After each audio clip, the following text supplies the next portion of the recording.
Chris, you there? I'm here, man. Nope, Chris dropped out for sure. What? Chris, Yep. can you hear me? Yeah, I can hear Joe. I'm here. I can see my screen. No, Chris is definitely out.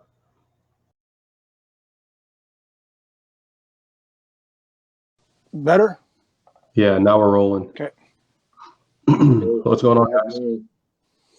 Not much, man. You resting yet? No. I won't rest till a week out. I'm not a big. I don't take that many days off. I got a good training session this Saturday on the table where I'll fucking kill it for about 3 hours, and then maybe one or two more heavy sessions at home, and then just some lower body stuff and cut out all arm wrestling and all training a week out. Nice. And what do you? Is your weight going to stay the same, or are you actually going? Are you going to? Do you gain weight as you rest? And no, it doesn't really matter. The only thing that matters is my strength and conditioning. If I try to gain too much weight, if I'm eating clean, even if I'm eating hearty, I really don't gain that much. And if I try to overeat, my conditioning pays the price. So the best version of me is always, 164 or 166. Every time I try to go over 170, I feel bloated. I feel bigger, but I'm not really I don't perform any better. So, and I don't feel any better, to be honest. So there's a perfect range for me, and that's about 163 to 167, 168. I'll probably be around there. But my hand, the one specific exercise I'm trying to gain on to where I was in 2011, 12 in terms of containing, not only have I reached it, I've surpassed it with a bigger handle. I'm pretty sure, I'm almost 99.5% sure he will not be able to pronate past neutral. So he will be able to keep I'm not saying I could break him through, but I'm certain he won't top roll me. He might be able to counter hook me or high hook me with very little pronation. I'm very confident of that. So the only way he's going to beat me, I figure, is by just the long game. Sticking at the end of his pad for 45, 50 seconds plus per match. nice. So we'll see. Have you spent long periods of time over 180 pounds in the last 5 years? No, not at all. Okay. Maybe a couple of months here and there. It just it was so easy for me to gain weight or to lose weight when I was in my early 20s. I can fluctuate from 230 down to 150 when I ran, or even 140 within a period of years. Right. All I had to do was tailor my training and diet. Now it's like if I push the eating, my weight becomes soft. So it just has to be clean eating. And so many people obsess about weight. Oh, I feel better. I'm 2 pounds heavier.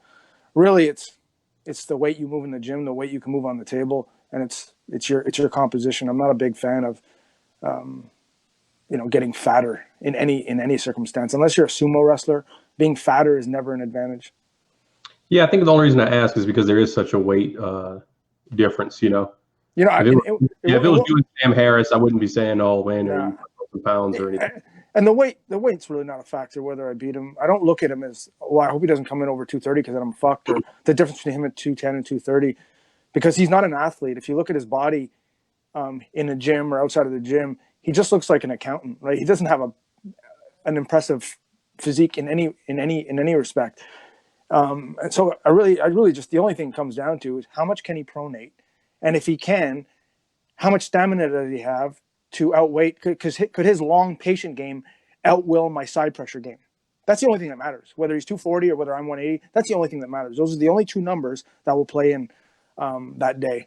So I really don't care how much he weighs. Now, if he all of a sudden he showed up with traps, hard, dense biceps, pectorals, a rigid chin, I'm like, what the fuck did this guy do? Like all of a sudden it's muscle that he's gaining and conditioning, but that's not the case. He'll come in at whether he comes in at 230 or 210, he's coming in at 26% body fat with a very not intimidating body. I don't care how tall or big he is. He's just not intimidating. I find Simon Barry-Ochoa, or who's that guy that was at Michigan State, Jake Houston. I find guys like that. I was much more intimidated pulling Jake Houston, right, who's about 175, than Ryan at 230, because Jake was a strong, rigid, very solidly built man. Ryan, I don't like, people say you pull guys 300.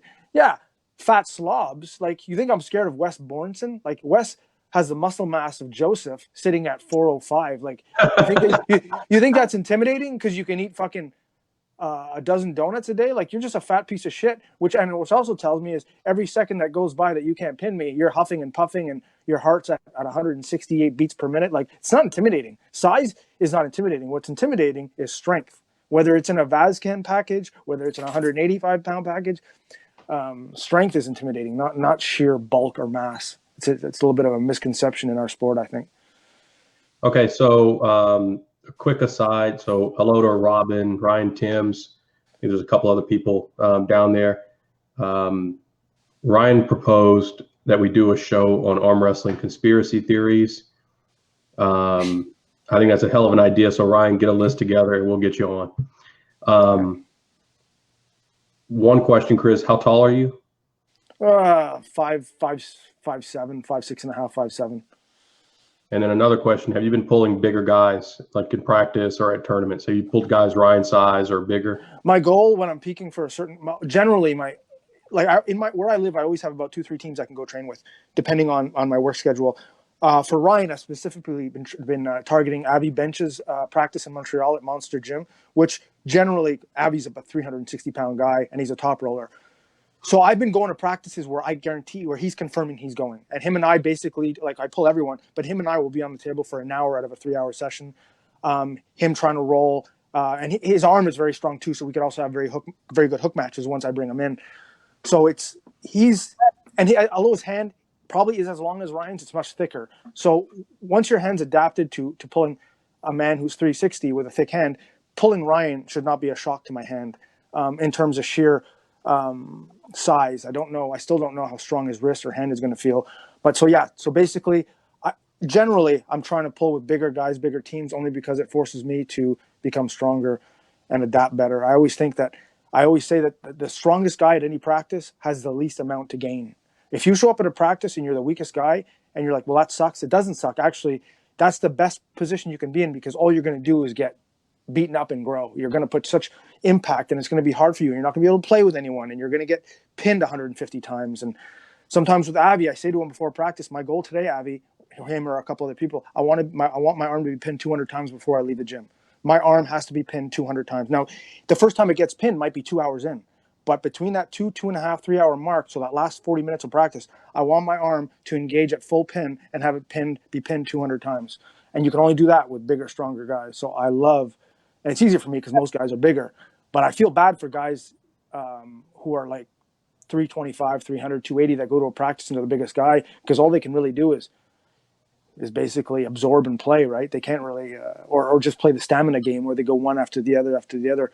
I always thought years ago, I told Devin, I thought if Devin ever wanted to become better, actually seek out his potential, he should go train with Mike Gould and Earl Wilson exclusively. Bigger, stronger men, or I don't know if they're stronger, but seek out the strongest men you can to pull, because lining up 40 guys at half your weight, I don't believe builds horsepower. It builds conditioning, but it doesn't build horsepower. The thing is, Devin could get free plane tickets anywhere in the world he wants. So he could train with Crosby, he could train with Levon, he could train with anyone, whoever he wants, once a month. Yeah. Right? Yeah. How's your training, Joe? It's good. Everything's right on track. Been resting this last week, so yeah. After this event, I won't be pulling 70 kilos for a while, so I can up the training and just not worry about any of that stuff. Nice. Wait, what's your next event? This weekend, Reno. Oh yeah. Who's putting that one on? It's USAA. Gotcha. Is that a new event, or is that the Pro-Am, or? It's a new event. It's at the MPC Motherlode Fit Expo. It's a 21 and over event because it's at a casino. And from what I hear, there's some super matches going on like the main stage to kind of, I don't know, I guess do some like really, flashier type stuff, kind of like they do for the Arnold at the finals. But this is going to be super matches, and then they'll have a regular tournament, right and left, regular classes, 70, 80, 90, and then I think it's Scott Wynn and Luke Pulcher, and then I think Greg Gray is coming too. I don't know if he has a super match though. Corey Miller, I think he's pulling Corey Miller. Is that this event? I'm not sure. All I know is that's his next super match. That's all I heard. Okay. Yeah, that's kind of soon. I don't know if that's the Corey Miller one. Maybe Greg's pulling John Brzezinski or somebody. yeah. Travis Bajan's left arm or something. Is Saplenkov out of the ER yet? Maybe Gray's pulling Saplenkov. Yeah. Oh, that's what I saw in the comments. Well, so my training update, I haven't done anything since Mississippi.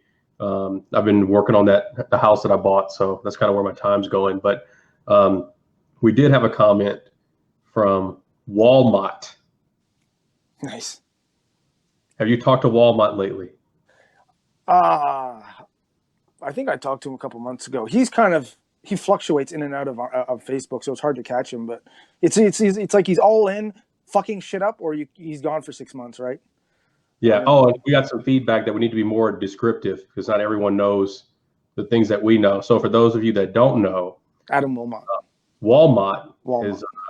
is another name for Adam Wilmot. He picked up the Walmart name because he was probably the greatest supporter the WAL has ever seen. And temporarily, right? So, but for that moment, I mean, he was the brightest and hottest burning supporter of the WAL. That quickly got extinguished, but the name is permanent. So actually, Adam's he's in actually the record book for the only person alive to have washed Steve Kaplan's car, but also to have a restraining order put on him by Steve Kaplan. So that's kind of interesting.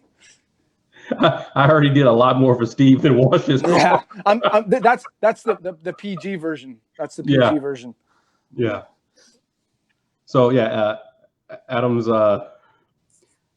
mentioned that he's still waiting on me to accept his friend request after I guess he unfriended me maybe 2 years ago at this point. He's been gone for a while, so I'll probably sit on that for a little while longer. Yeah, make him sweat.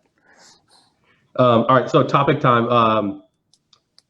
I know we kind of had a couple of things to discuss, but I think this one might be better to start off with. One guy proposed or asked about your ranking and tier system.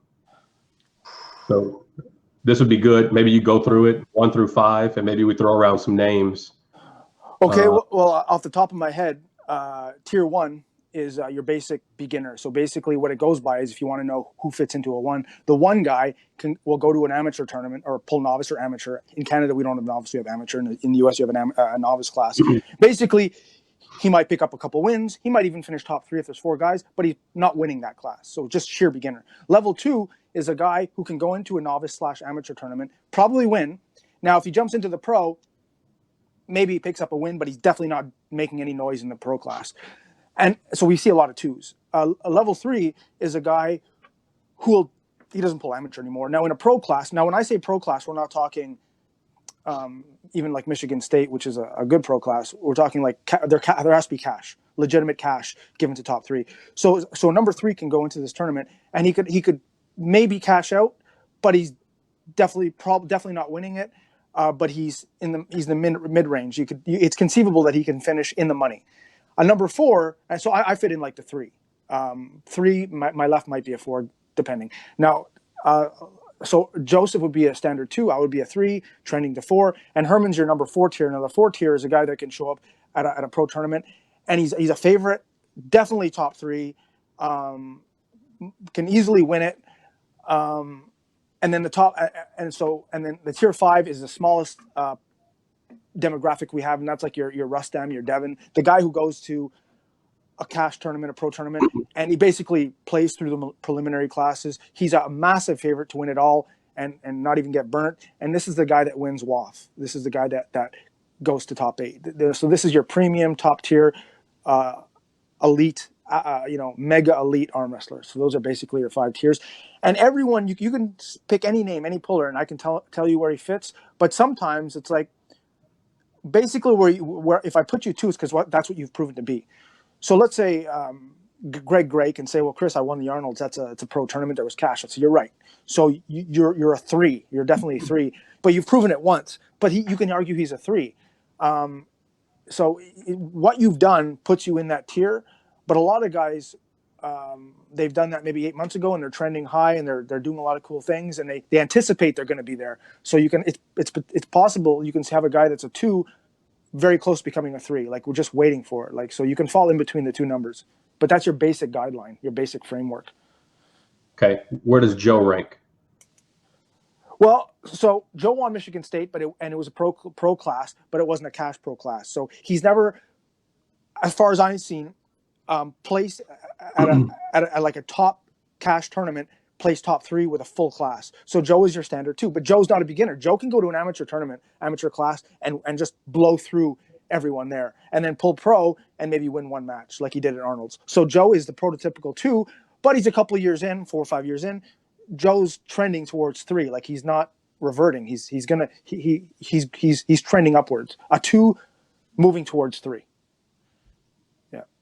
Well, so I'll give him some credit. He did better than 1 win at Arnold's, right? No, he had 1 win at Arnold's. Right-handed, he had 1 win. 2 wins? Okay. So I didn't know that. So my question to you, if I want to tier you more accurately, is who did you beat?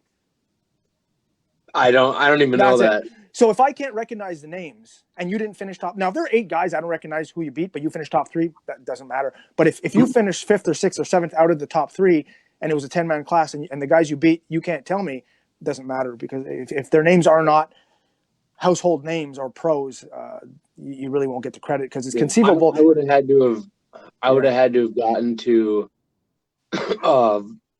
Vazgen, and because he placed, or I guess Martin would have been the next guy in line, but right. And the problem with the Arnold's is because there's no amateur class. What you have is you have the studs like Jeff and Vazken. You have the intermediate guys like you, and then you have some guys that just basically came with buddies, and I'm not saying walked off the street, but you have some ones in there. And I believe you beat up on some ones, which is fine. It's not your fault, but that's the problem when there's only one class, is that in that one class you can find 4 tiers sometimes in one arm wrestling class, because that tournament's not offering any other classes. It's not offering novice or amateur. Again, not your fault, and props for you to have the balls to pull in a tournament like that. A lot of guys avoid tournaments with big names with 4s and stuff. So props to you, and a win's a win in a pro class, but that does not legitimize you as a number 3. No, I agree. Yeah, but I mean, you're trending there, and it's not a slight. I mean, I think 90% or 80% of the arm wrestling world falls in 2s and 3s.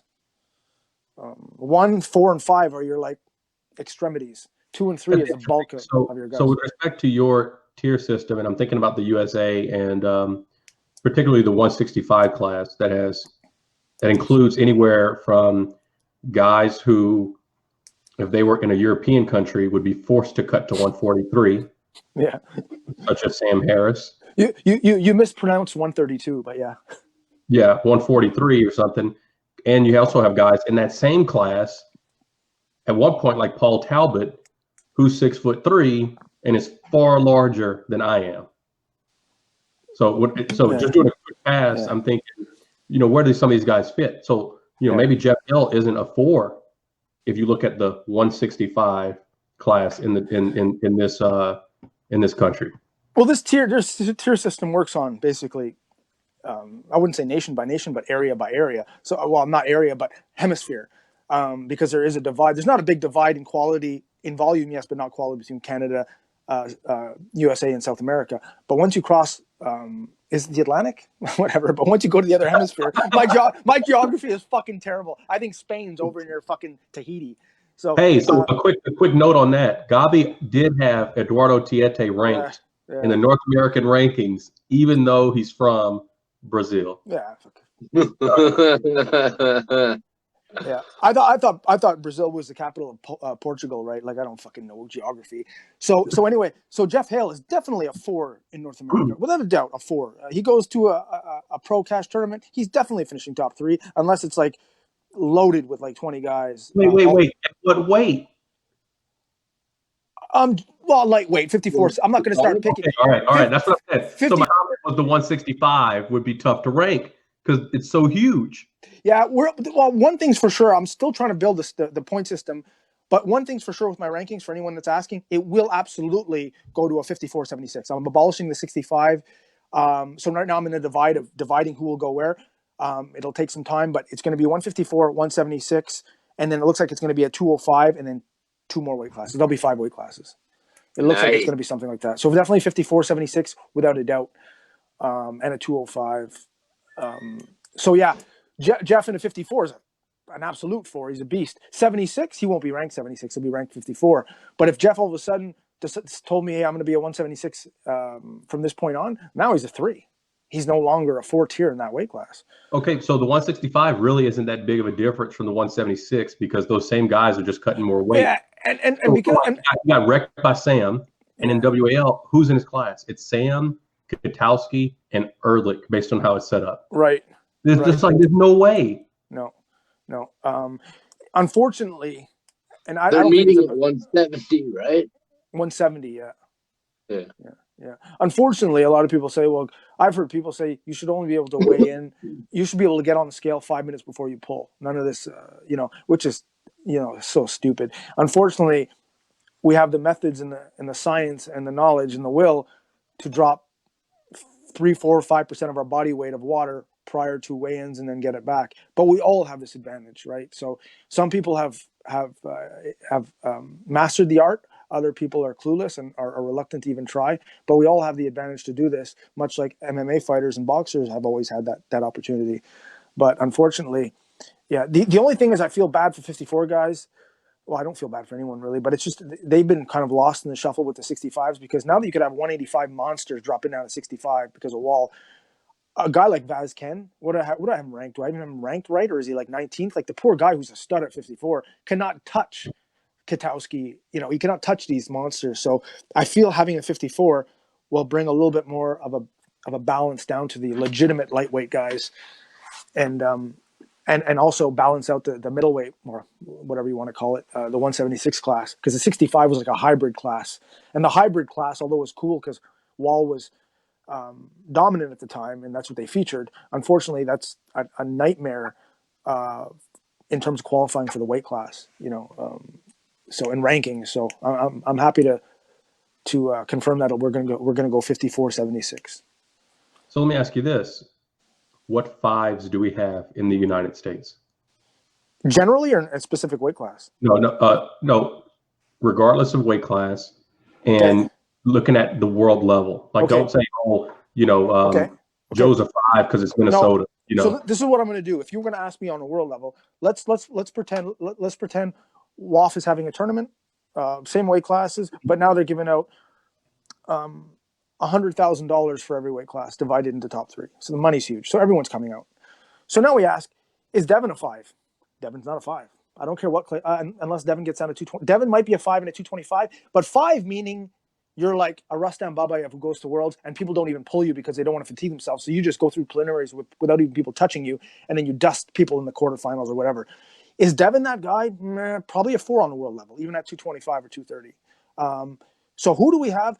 Travis Bajent's left is conceivably a 5 if he's in shape. And of course, we're talking about a big, massive money tournament, so we could assume he's going to be peaked. So Travis Bajent's left. I would even say Todd Hutchins' right is not a 5, not at the world level with that amount of money. Unfortunately, super match, probably Todd can pull anyone on earth because of stamina and his style and stylistically and all this stuff. But in a 25, 35 man class, when all the studs are there, and I mean all the 4s and 5s are there, and there's $1 million for the whole tournament, or first place is like 25,000, or like Wall, or even more. Does Todd Hutchins get through a 35 man class with his style where everyone in that class can turn over his wrist? He's not. So Todd's a 4. So 5s, we have Travis Bajent. Wait, hold on. But 5s mean you would have to be able to win that class or have a chance at winning? You'd be a 5 at that level would have to be a guy that's locked in for the top 3. He's going to run through the preliminaries. Now, he might not win the finals because you never know. There's a lot of factors, but he's definitely in the mix. He's definitely a guy that you would bet good money that he's going to end up top 3. I think Todd might be a 5, man. I mean, he got 5th or something at in Moldova, and it was because he had like wrecked Mark the week before, and he's won Zloty, both hands, I think. Yeah, you can argue that too. I can just argue. Yeah, I don't know if there's 30 men and they're all the toppest tier of the 225s or whatever we want to put Todd as. Let's say 225s. We have 30 guys in that class from all over the world, the best, and we put Todd in there. And I give you $5,000 to wager, and you have 2 bets. One bet is Todd's going to finish top 3 or Todd's not going to finish top 3. I'm pretty sure you bet that he won't, with all those variables in play, because of his style, because he's a range guy, he's a stamina guy, his wrist can go back. They're speed guys over there, and he's got to go through 12, 13 matches to get to the finals. I'm not saying he can't. He can do anything. Yeah, but now we're in like a tournament versus super match discussion too. Well, my tier system isn't based on super matches. It's based on what you can do in a big class. That's so. But like Todd's a prime example of, you say 5, I say 4. Let's split the difference, or I agree with you. Like, it's an argument, right? It's, if you would say Justin Bishop's a 5, I'm like, Term, like, come on, man. But and he's a 4. Don't get me wrong, but he's definitely not a 5.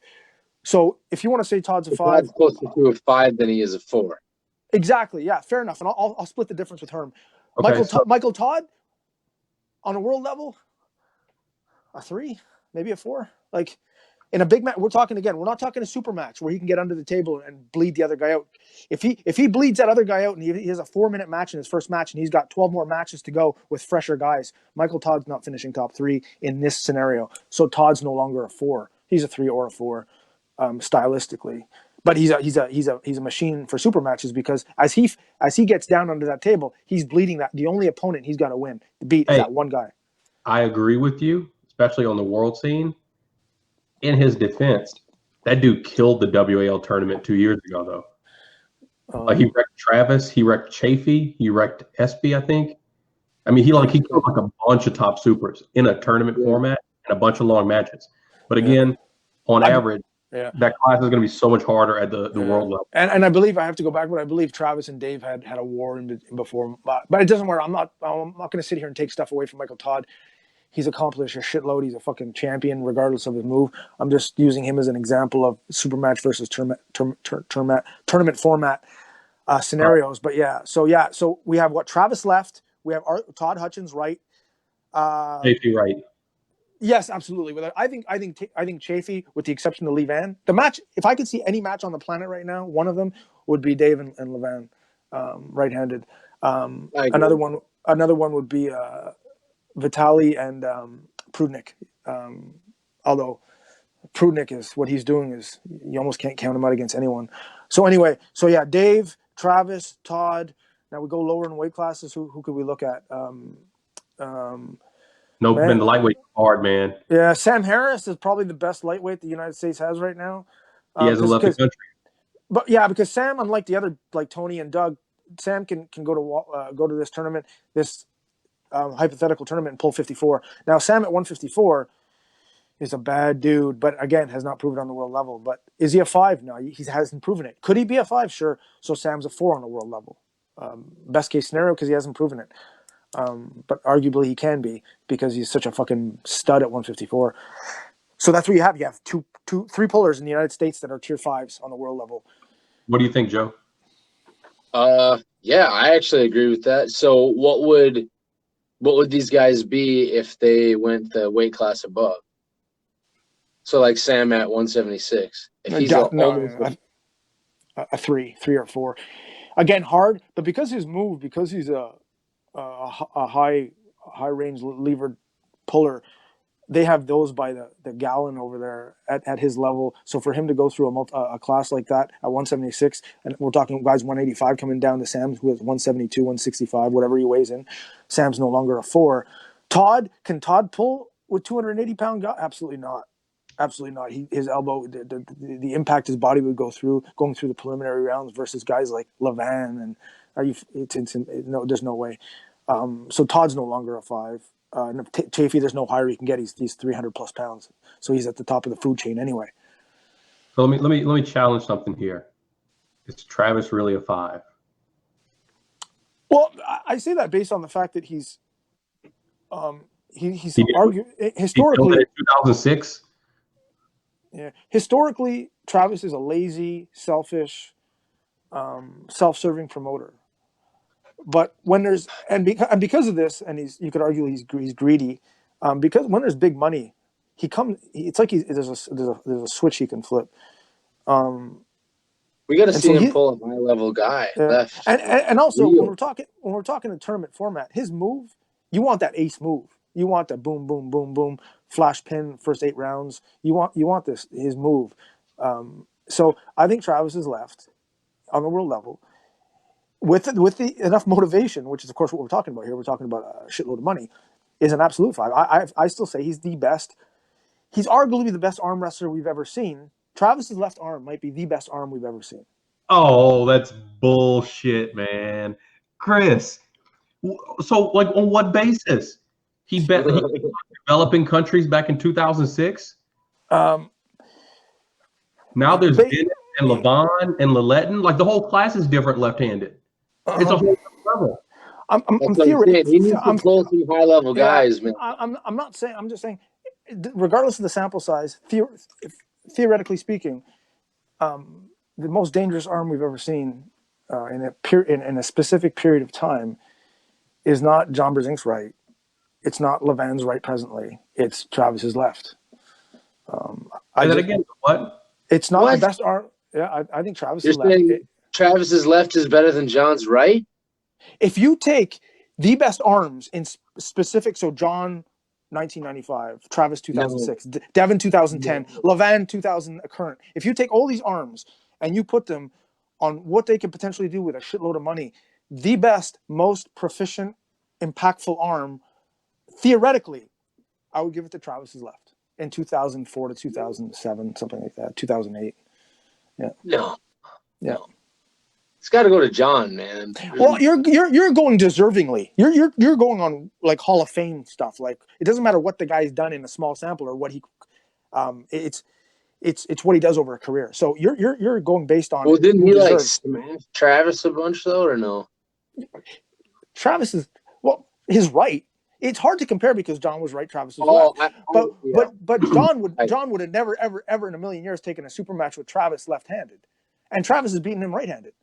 Of course, he's beating Travis as well, but it's John's arm. I'm just saying, I believe if you take away who's deserving and longevity on Travis left.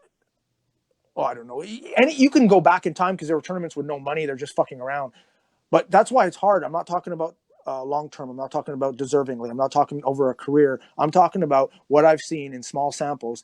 For example, let's say a guy comes in arm wrestling tomorrow, big, huge guy no one ever heard of, and he goes to a big, let's say he goes to Arnold's, and let's say there's Trubin's there and a handful of Dave's there, and this guy just stonewalls everyone. Just Dave can't even budge him off center.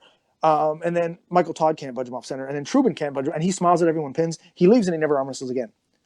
We'll talk about him, then we'll forget about him. But in 5 years from now, can we not consider that guy, even though he only pulled 5 minutes, one of the strongest arms ever? We won't consider it because he was in and he's out.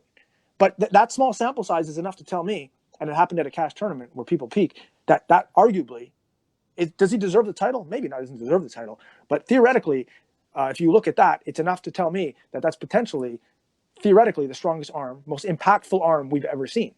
So my argument to that is that the last time Travis did anything, as far as I can tell, left-handed, was 2006. Maybe. Yeah, that's fair.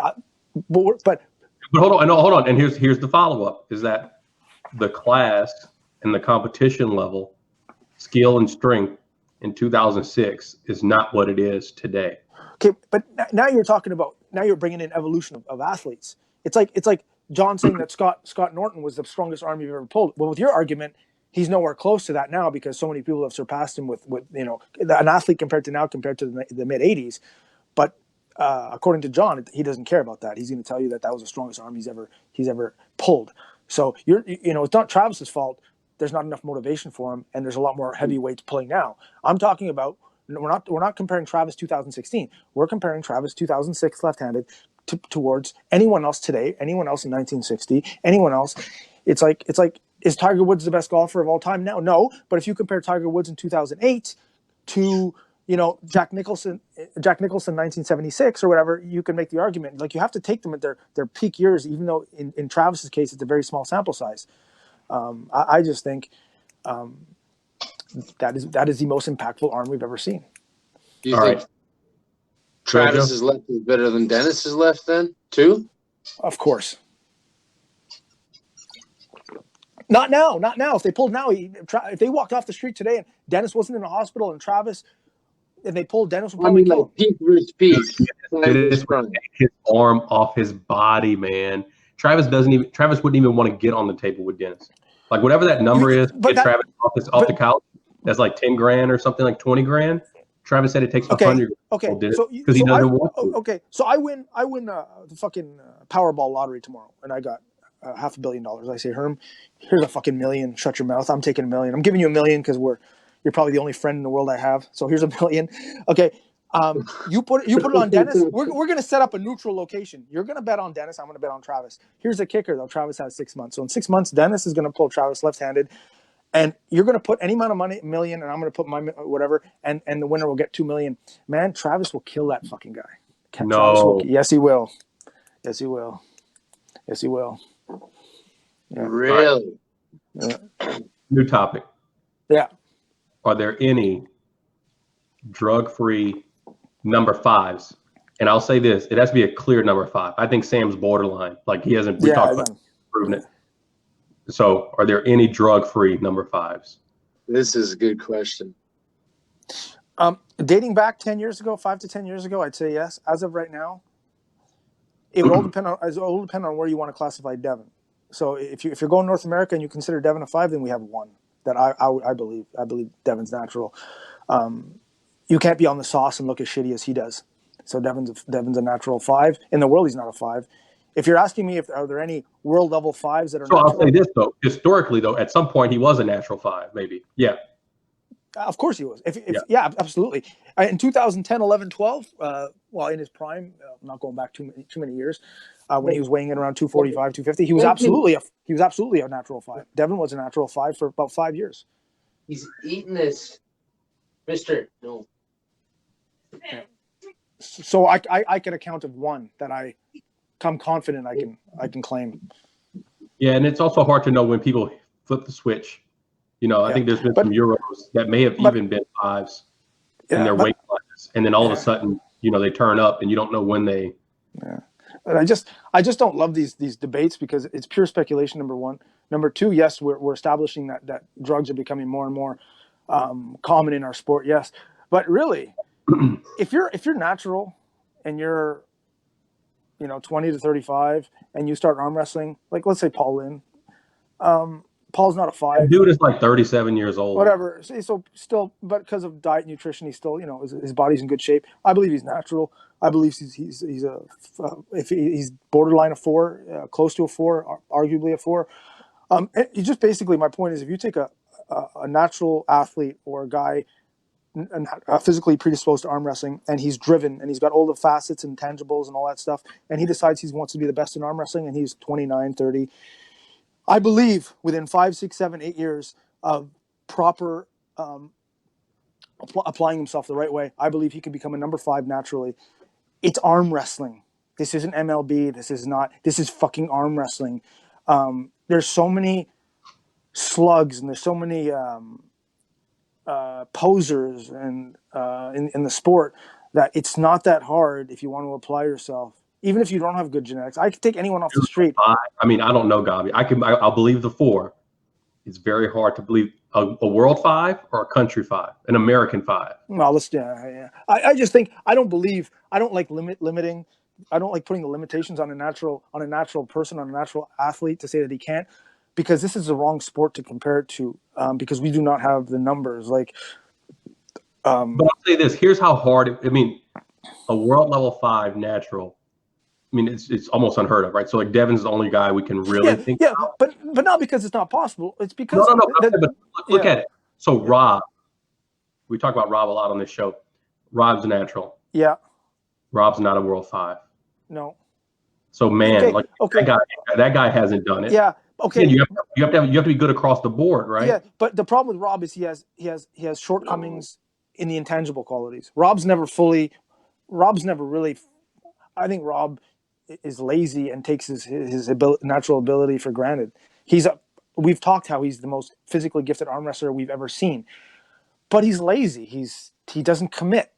He's been like he doesn't have all the intangibles. He doesn't have Todd Hutchins intangibles. So that's my point: is you'll get someone with the intangibles, but they won't have Rob's physical abilities. So like you're always going to get them split. There's hardly ever going to be a Rob that has a Todd brain. Or I shouldn't say brain, Rob Smart, but a Todd Focus. Right, yeah. So, the law of genetics, yeah. And so you have it. Devin's kind of the middle ground, right? Yeah.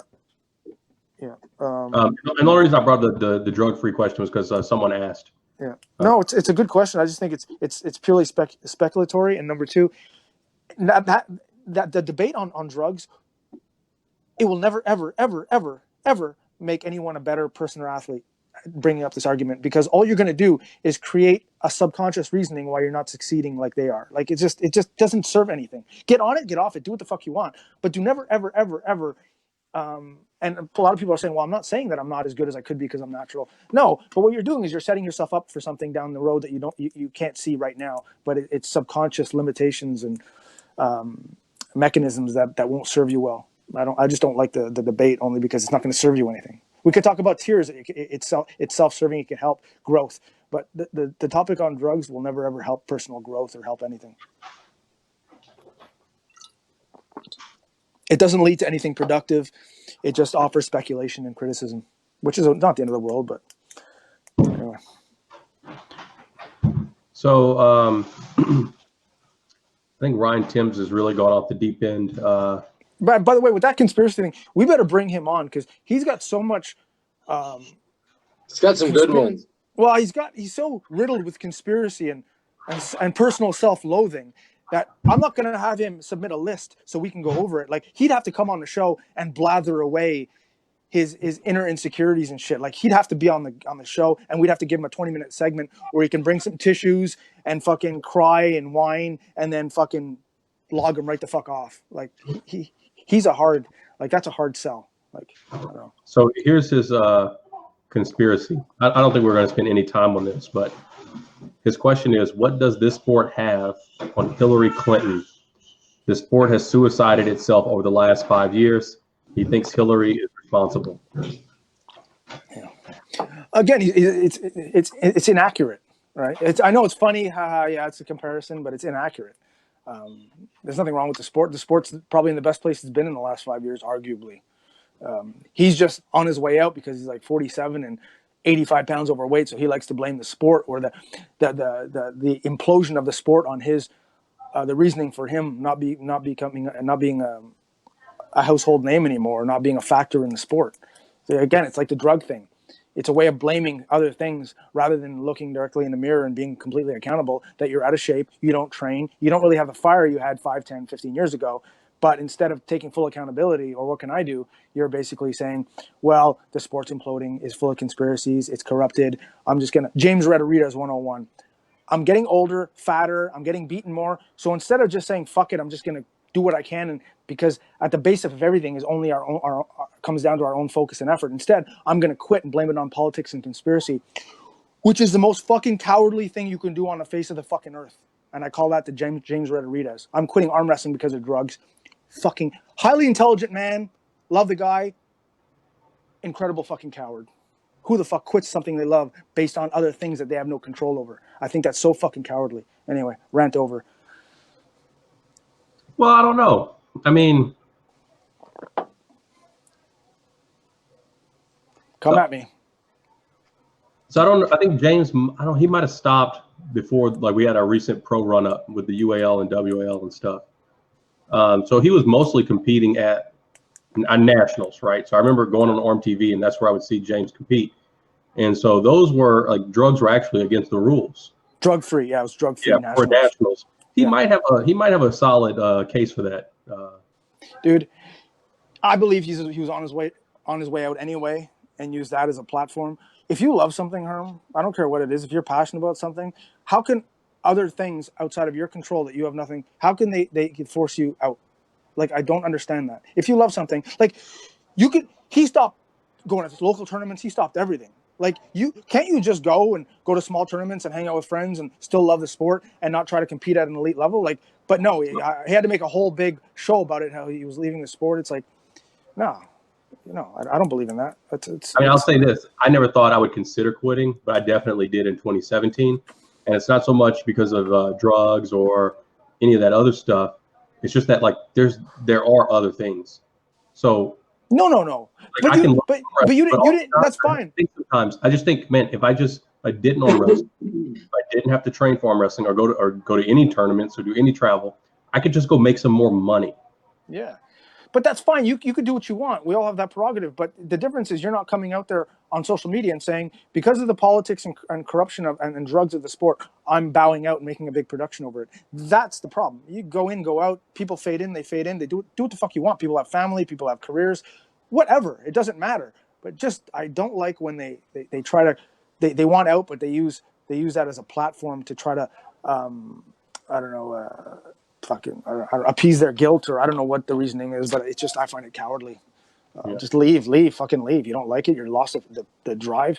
Like someone asked me once, like I lost a super match, and you think it was juicing, and I think it was Buzzle in Boston 2 years ago. He was like 260, and I said, "Oh, I don't care. Maybe he was, maybe he wasn't. Doesn't really matter to me. I think I made mistakes in my training leading up to that match, and that's why I lost. I never believe I lost because of what someone else is doing. I just prefer. I always am more comfortable in taking full accountability than blaming a lack of success on what something someone else is doing. I'm just not comfortable with that. Anyway, throw me some more questions or whatever. But I do want to get into that women's topic before because do the women's thing.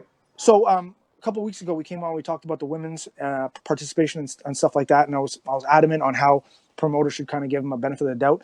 So what Eric Roussin had the Ottawa Open, I think it was 3 weeks ago, and what he did was he had 0 to 150, 151 above for women, right and left, I believe, and he gave trophies for top 5, really nice trophies for top 5 in all 4 weight classes, all 4 classes, and cash to top 2. Awesome, right? So this is what we want. Now, Ottawa's a pretty good hub. Montreal's 2 hours away. Toronto's like 3.5 hour drive. Like it's pretty awesome central area to get a lot of pullers. And he did get fairly good numbers. But in the 0 to 150, there was one girl. She was a junior. She was 16. She was the only one to pull under 150. Even though a second puller would have got free cash, they never even ponied up. In the above 150, there were 4. So basically, he had to give away, I don't know, 9 trophies. Or he had 9 trophies go to waste. And the cash he just kept in his pocket, I suppose. All that to say, I think if a promoter is going to go out on a limb and promote women's arm wrestling, it should be a woman. It should be a woman. You want it? Do it. I think after seeing stuff like that, I think women promoters should build women's battle matches, this, that. Let women promote women arm wrestling because I don't know how many times a man doesn't matter. Just a promoter has to do it and fail before he just says never again. And so I was a little disappointed when I heard about that. And I don't think I talked to Eric and he didn't seem overly disappointed. I'm sure he was a little bit, but Eric's the type of guy that never really likes to put blame on anyone or get sour or bitter. He just was happy with the event and the people that showed up. But I know it has to, in 9 trophies that went 4, 4. So 6 trophies, 4, 4, 8, 10 trophies that went unaccounted for. That's just disgraceful. So if another woman online, Facebook or social media, Instagram, starts whining that there needs to be more women arm wrestling, my answer to her is then fucking build it. Build it and you will see. You will either build it once and they will start coming, or you're going to fail miserably and you're going to start realizing we need something. And it's not up to me to figure out what it is. Like, yeah, we'll have to get Deb on the show or someone. But I thought my idea was pretty good. So use the U.S. Nationals as your platform. It's already there. You don't have to have a tournament or set up a tournament. Someone else already does it for you. All you have to do is organize a large portion of all of the women to show up to this event. It's that simple. Yeah. Right. Put it on YouTube, market the hell out of it, show people what you got, and then you just have to maintain it and then go for a second tournament. Convince everyone to show up. But there's just not enough women to justify the amount of tournaments that men have. Actually, we don't have enough men to even justify the amount of tournaments that we have. So it's almost like they're chasing the same failed experiment that we have in some sense, right? And even the successful part of it, I mean, there's just no justification for it. No. I think it's kind of like you said in the previous video. I mean, we don't really have any. We don't have any like world 4s, I think. No, probably not. I don't think we have, let alone 5s. We don't have any world 4s. Yeah. So why would we be doing cash payouts, right? Right. We should just immigrate all of those Swedish women and Russian women to WAL and let them do it, right? If they're the best. Mm-hmm. So yeah, there's a different culture in Sweden. Trying to figure out what even Swedish arm wrestling is more female dominant than dominant. It's ridiculous. I even tried to get in touch with Heidi Anderson to ask her some questions. She I don't know how active she is, or maybe she just read it was from me and decided the hell with that. But I'm trying to get some insight from her, and I'm not able to get it. Just why arm wrestling in Sweden, on the female standpoint, is succeeding so much. I'm sure it's cultural.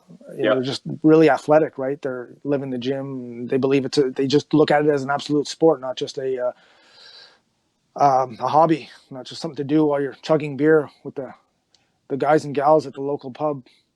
Yeah, Luke Polsher mentioned that he offered a cash prize women's round robin in August, and he got 0 responses on it. Man, see, sad shit, man. Like, okay, Luke also had another question. Top 5 176s in the country. You go first, Joseph. Guys? Yeah, guys. Top 176 right hand? Yep.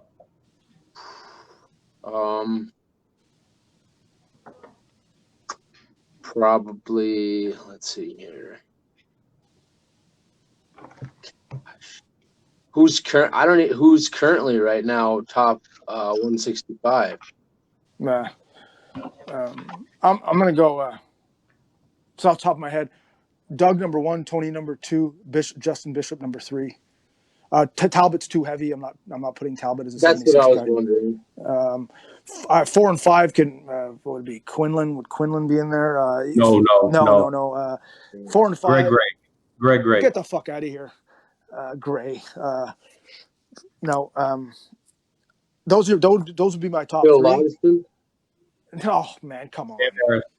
You know what? Yeah, Luke Kent and Sam Harris would probably finalize my 4 and 5. That would Sam 4, Luke Kent. Now that he's heavier, arguably 5. That would be my 5.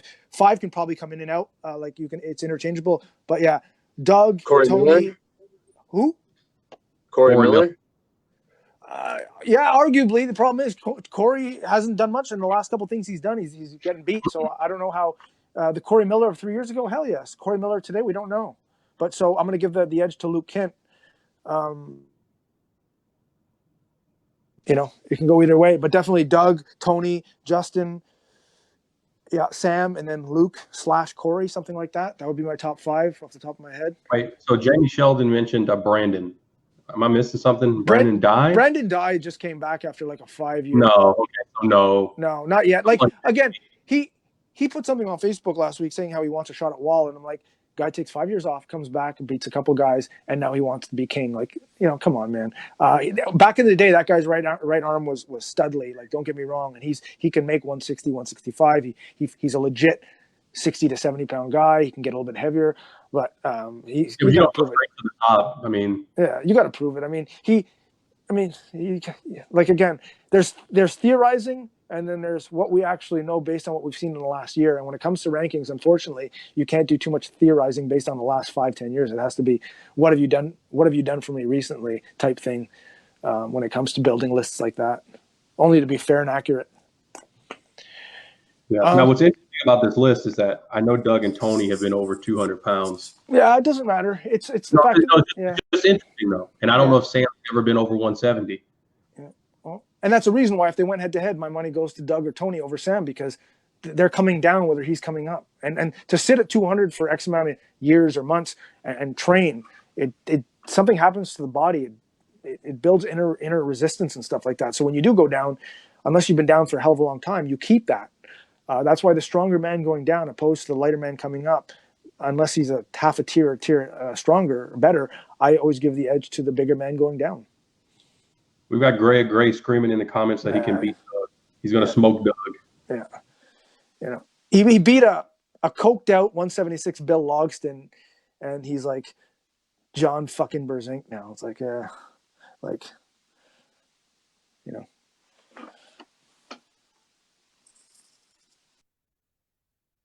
Oh.